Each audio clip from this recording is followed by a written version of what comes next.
Principal and CEO, Singapore Polytechnic, Mr. So Wai Hua, members of the Board of Governors, distinguished guests, parents, graduates, ladies and gentlemen. Good morning, my name is Richard Tan. I'm very happy to be here. First and foremost, congratulations to all graduates, your parents and lecturers of the Singapore Polytechnics on this very special occasion. You've all worked very hard and you should be proud of yourself. Now, graduates, let's appreciate all your lecturer and your parents here. Please help me give them a big hand, come on.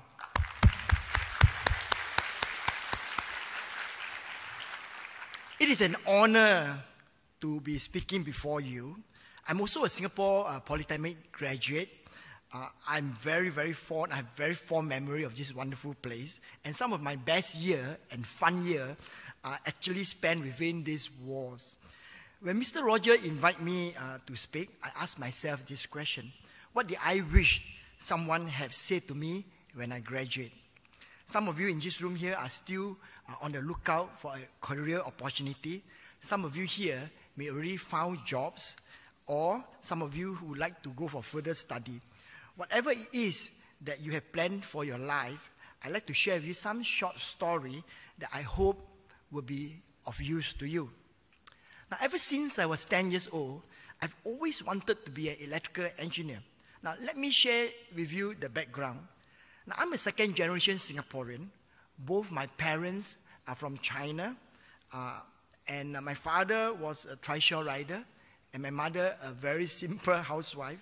We were staying in an old house near Mustafa, Little India. One day when I came back home, I was about 10 at that time, I witnessed my mother was having an argument, unpleasant argument with a man.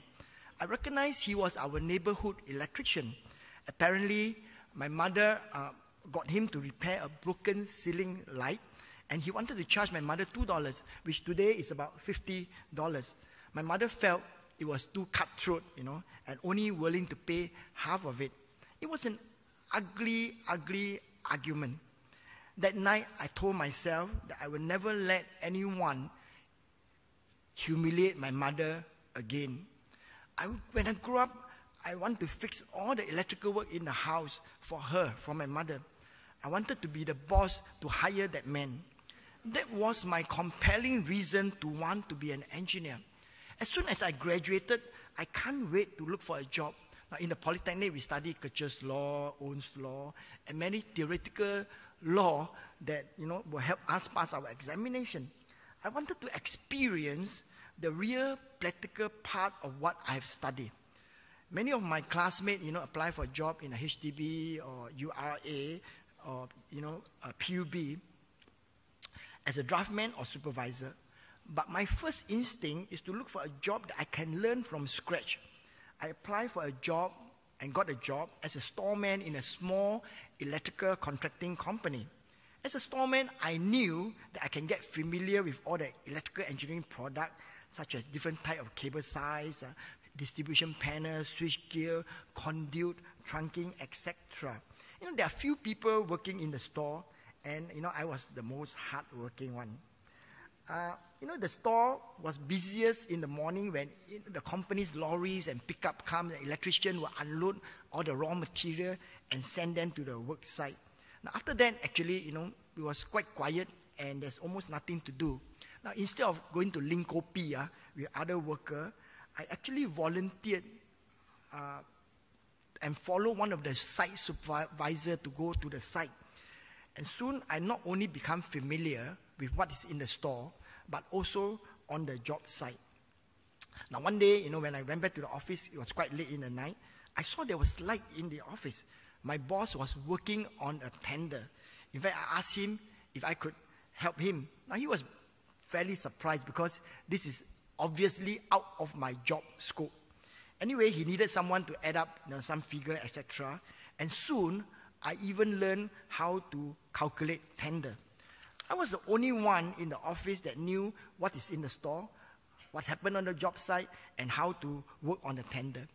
In just 6 months, I was promoted above my superior and became the right-hand man to my boss. At that time, my pay was lower than many of my classmates working in HDB or URA.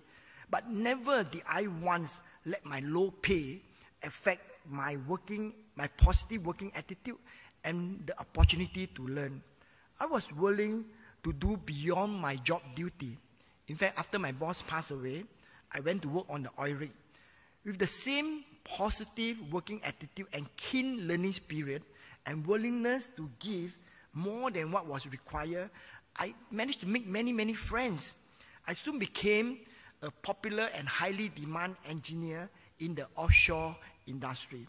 Now, here are some lessons, graduate.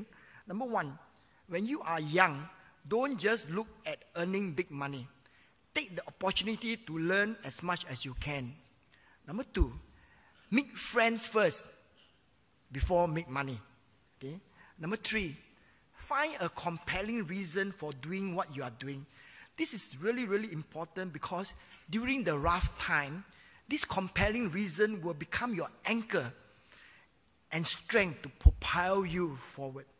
Now, today, I'm the chairman of a public listed company. I'm the chairman of Success Resources. We are the leading seminar promoter in the world. As the MC has mentioned, we run about 500 over seminars in 30 countries in 70 cities. We promote world-class speakers like Sir Richard Branson, President Bill Clinton, UK Prime Minister Tony Blair, the world #1 success coach Anthony Robbins, Robert Kiyosaki, and even the current US President, Mr. Donald Trump, speaks on our platform. I started this business a little bit by accident 25 years ago. In the late 1980s, when there's an oil crisis, the oil price went down. The price of the oil was so low that the oil company actually kept the well, because every barrel that came out from the well, the oil company lose money. And I was laid off during this downtime. I have a good friend where I grew up together with. Well, you can guess, he's a friend from Singapore Polytechnic. Now, he volunteered me to help a non-profit organization run a conference. After the conference was over, somebody came to me and said, "Hey, Richard, you're quite a good organizer. Why don't you do it full-time?" And I said, "Why not?" So I've been doing full-time from that day till today, quite by accident. Now, if any one of you seated in this room here, if you ever organize any parties or any conference, you will know that it takes almost the same amount of time to organize a small conference or a big conference. Now, if it takes the same amount of resources and time to organize a small one or a big one, I ask myself this: would I want to organize a small or a big one? Of course, I want to organize a big conference. Now, during that time, the biggest venue in Singapore is the Singapore Indoor Stadium. It can take about 8,000 people at full capacity. Now, I'll ask you a question. If the capacity of the venue can take 8,000 people, what should my target be? Of course, 8,000.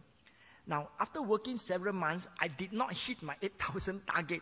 I only got 5,000 participants for my first event. It was only a few months later that someone told me it was the largest non-trade business conference in Singapore. The lessons here are as follows. Number one, you don't need to know everything to start doing something. In the street of Singapore, there are many, many people, smart people, maybe smarter than you and me, more qualified than you and me. They are still waiting to find out about everything to start doing something. Now, I did not obtain any formal qualification on how to run a conference. I never worked for any formal company that runs a conference. I have totally no experience. Now, if I have worked for a conference company, my supervisor will most probably stop me and say, "Richard, are you crazy or stupid to want to organize a seminar in the Singapore Indoor Stadium?" Because no one ever do that. The largest non-trade seminar in Singapore at that time was only about 700 people. Because I did not work for any conference company before or have any prior experience, I don't know what cannot be done. Secondly, don't be afraid to think big. Now, I want to ask you a question. Where does thinking come from? 2 feet from your heart. How much does it cost you to think? Nothing. And because it costs you nothing to think big, right? I aimed for 8,000 people. I did not achieve it. but I still get 5,000, which is still a record. Don't be afraid to aim for the star. Even if you don't hit the star, you will hit the moon. Now, the problem is not aiming high and not hit it. The problem is aiming low and you hit it. Number 3, today I did not end up doing the work as what I have studied in the Singapore Polytechnic. But the lesson I learned in the Singapore Polytechnic teaches me how to think. Now, with that thinking skill, I can apply it anywhere and be flexible. I've come to the last part of my presentation. Many magazines and newspapers interview me. One of the most common questions they ask is this: Richard, tell me, what's the secret? What is your secret of success? Everybody wants to be successful, but our definition of success are all very different. Many people refer to the material part of it. They want to measure you by how much you earn and how much money you have, whether you own a big house, big car, or big everything, you know. But my definition of success is this: when my wife voted me as the best husband in the world, that to me is success. When my children voted me as the best father in the world, that to me is success. When my friend refer me to as their best friend or good friend, that to me is success. When you grow older and busy with your career, it is hard to develop close friends. If you have a handful, you should count it as a blessing.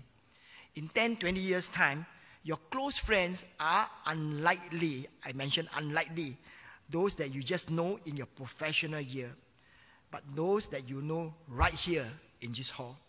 They may be even your great contact in the advancement of your professional career. Remember, people like to work with people they like. So do keep in touch with all your poly friends. You cannot choose who to be your parents or when you are to be born. You cannot go and ask, Mommy, Daddy, you know, why you never ask my permission to give birth to me? But you can choose how you want to live your life. Fight for your dream, and your dream will fight for you. Don't stop when you're tired. Stop only when it is done. Decide today to make every day the best day for the rest of your life. Graduate, the world out there is waiting for you.